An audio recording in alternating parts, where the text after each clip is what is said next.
So to finish off this first brief introduction to amenability, I'd like to introduce some functional analysis aspect of this mean. So one way to think about where the seen this M of G basically is all the M inside the dual space L infinity dual, where it maps the constant one function to one, and M is positive whenever F is positive, right?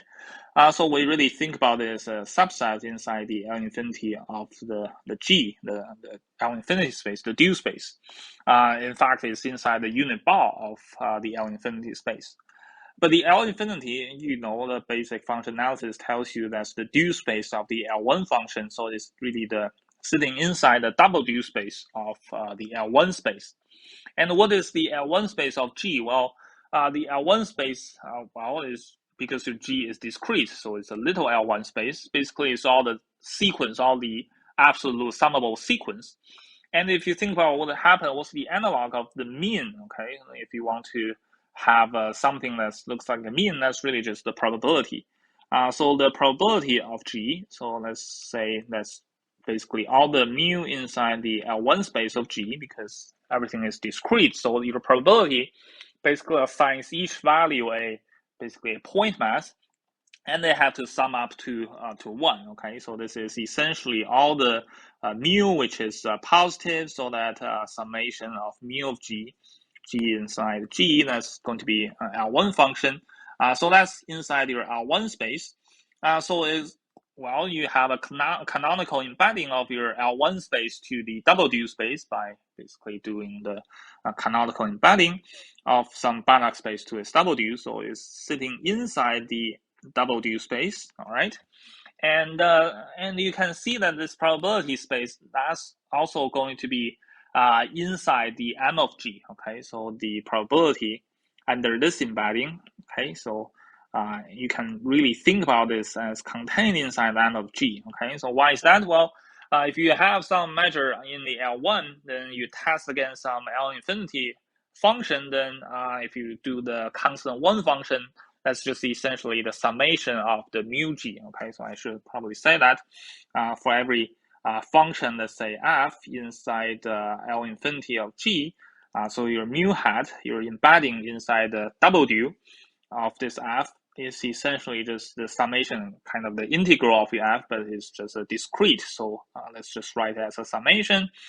So you have your f of G multiplied by the mu of G.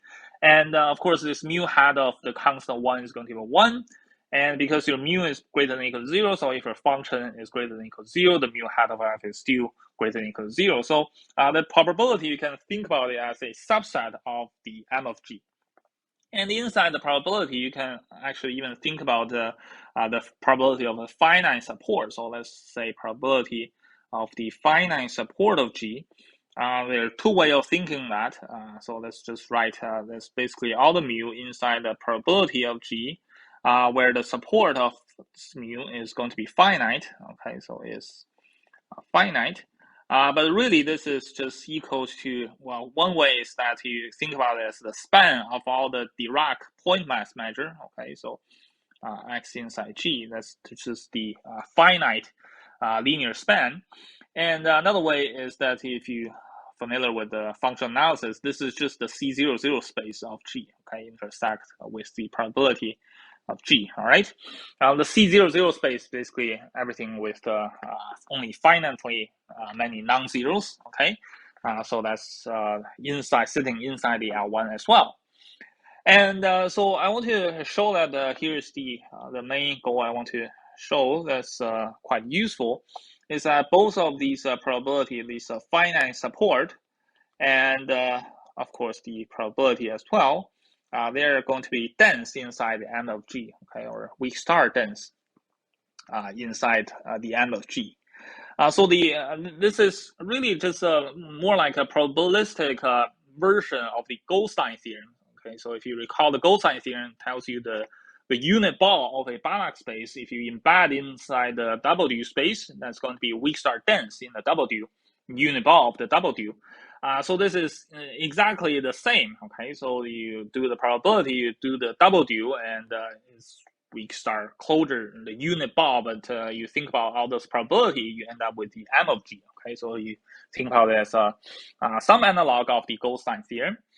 All right, so to prove this, this requires some functional analysis. So let's first observe that all of these are going to be convex. Okay, observe that probability of the finite of G, probability of G, and these M of G, they're all convex. Okay, the reason is pretty simple. If you do the convex combination of two positive things, then it's still going to be positive, and convex combination, well, of the it will preserve map the constant 1 to 1 as well, okay, because you're doing convex combination. And moreover, from last time, we actually already observed the M of G is also weak star compact, okay, let's say. Let's just use this weak star close for now, okay? So if I want to show they're both dense inside M of G, I just need to show, well, technically, I just need to show the probability of the finite support is going to be weak star dense in M of G, and from there we know the probability of G is also weak star dense. All right, so let's just do that. So let's suppose not, okay, suppose the probability of the finite support of G, if I take its weak star closure, is not equal to the M of G. So basically that means I can find something in M of G, but not in the weak closure. So let's there exists M inside the M of G, but not in the closure. Okay, so M is not inside the probability of the finite G, their weak closure. So now you are in the situation where you have something that's not inside a convex set, and you just apply Hein-Banach. Okay, you can find some kind of linear function that separates them. So by the Hein-Banach, there exists some f inside the L infinity of G that's going to kind of separate these two sets. Okay, these two convex sets. So you take there exists an f and some epsilon greater than 0, so that you take the real part of if you apply the M of f, okay, so that's going to separate away from everything inside the probability finite support probability evaluate on the f, okay, so that's going to be greater than or equal to, let's say, epsilon plus the real part of the, say, M prime of f, that's for all the M prime inside the probability with finite support of G, okay, so that's the Banach separation. So, well, first of all, let's do some simplification. So first of all, I can replace the f by the f bar plus f plus its conjugate divided by 2. So let's assume the f is real value. So without loss of generality, by replacing f to f plus f bar over 2, I can use the same epsilon, and I can pretend f is real value. So f of x is real. Okay, so I don't really need the real here, so let's just remove those. And moreover, I can, because all of my M and M prime, they're mean, okay, they map the 1 to 1, I can replace by f by this f plus is uniform norm, okay, so I can assume that, so this is, I can assume that f is actually positive, okay, so let's assume f is positive, okay, so basically I add a bunch of constant 1 to this f, okay, so I can always make sure it's positive, and you can see if I do that, this inequality doesn't really change, because m of 1 and m prime of 1, they're both equal to 1, so it doesn't really matter. So that's our assumption. Let's assume f is just some not only L infinity, but also a positive real valued function, okay, and they separate this linear function M against all the other M prime in the finite probability space.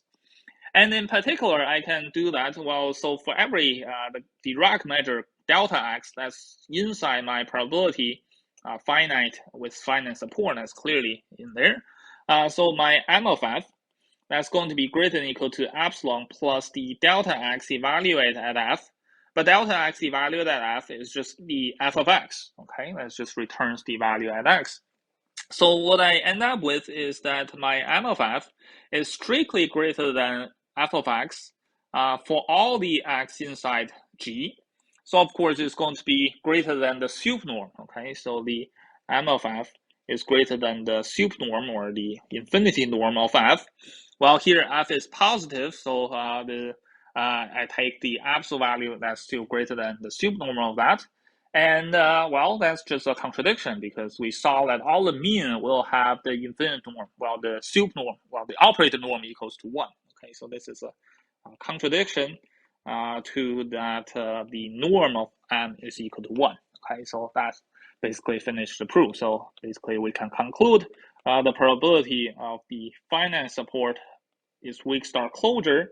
Of course, it's going to be contained in the weak star closure of all the probability, and they're going to be equals to, well, sitting inside M of G, and on the left-hand side, that's going to be equals to mg. So all of these are going to be equality, okay? So I should just maybe write it as equality here, okay? So I have the probability and the finite support probability, they're both weak star dense.